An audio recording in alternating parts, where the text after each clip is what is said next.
All right, my watch list for Tuesday. First, a word of caution. Just be aware that this is a holiday week. Volume is light, and I'm going to be super vigilant to make my money in the morning because the afternoons are just no volume at all. So, gap plays are going to be important tomorrow. Having said that, I do like a few stocks on this list.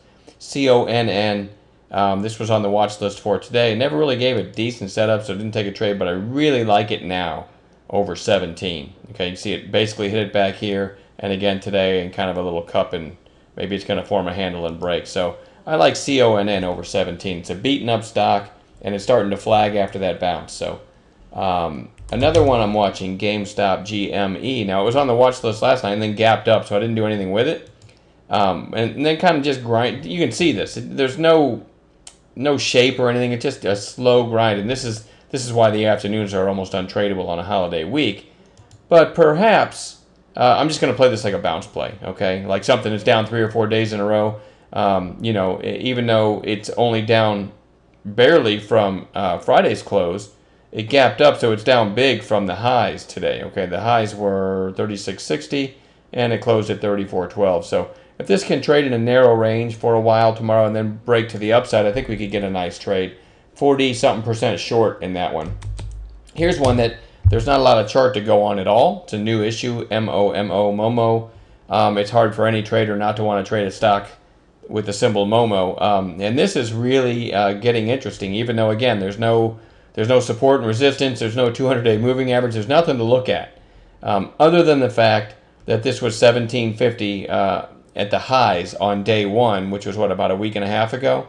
And now it's down here at 1083. Maybe we get an early sell-off tomorrow and get down into single digits, and then I'll be looking for a reversal. That's one way to play, but I can't, who knows what's going to happen at the open.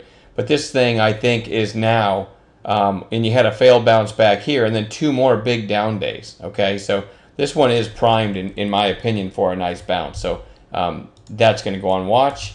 HAS.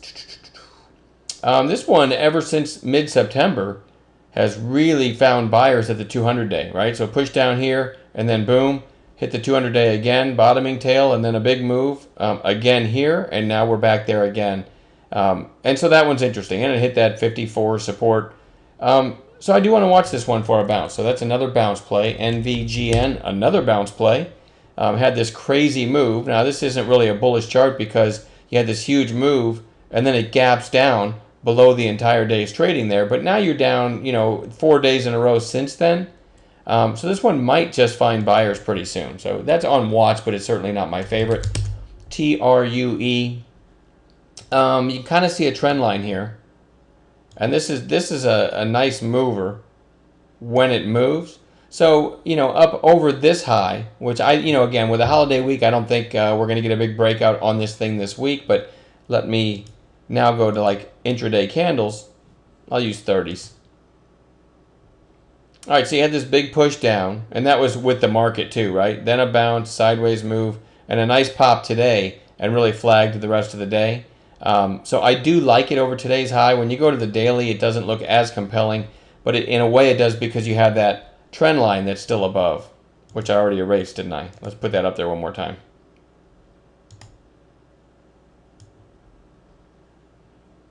All right, so you'd have to think that, whoops.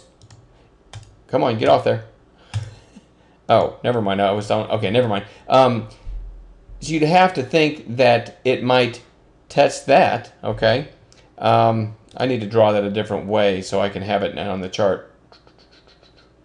You can tell I really, really prepare deeply for these videos before I make them, right? Just kidding.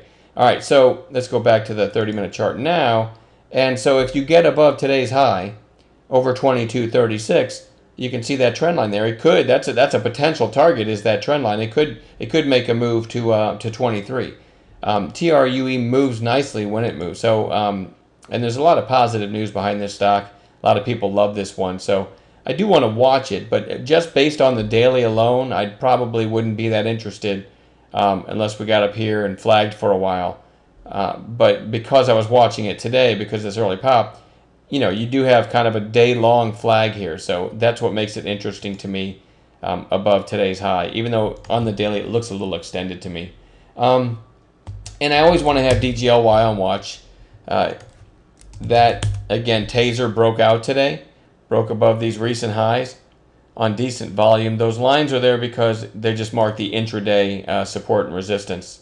And I did mention a possible bounce off down here in the afternoon. It didn't bounce much, but you can see a very clearly defined range from this afternoon.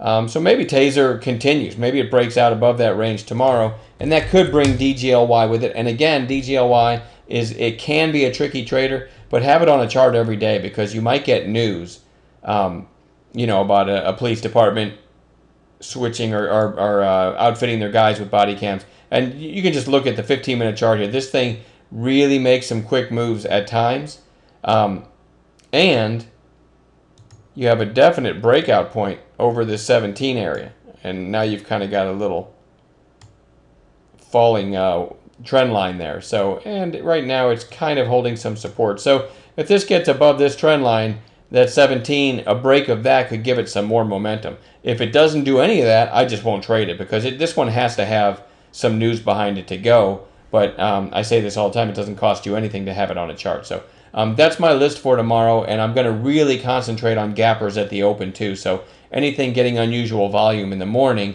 in the pre-market, will be will have my top at the most attention. But just remember, holiday week, and you don't overtrade and don't trade too big. The best chances to make some money, in my opinion, are in the first 20 to 30 minutes tomorrow, based on gappers or early volume plays. All right, I'll quit babbling, and we'll talk to you tomorrow.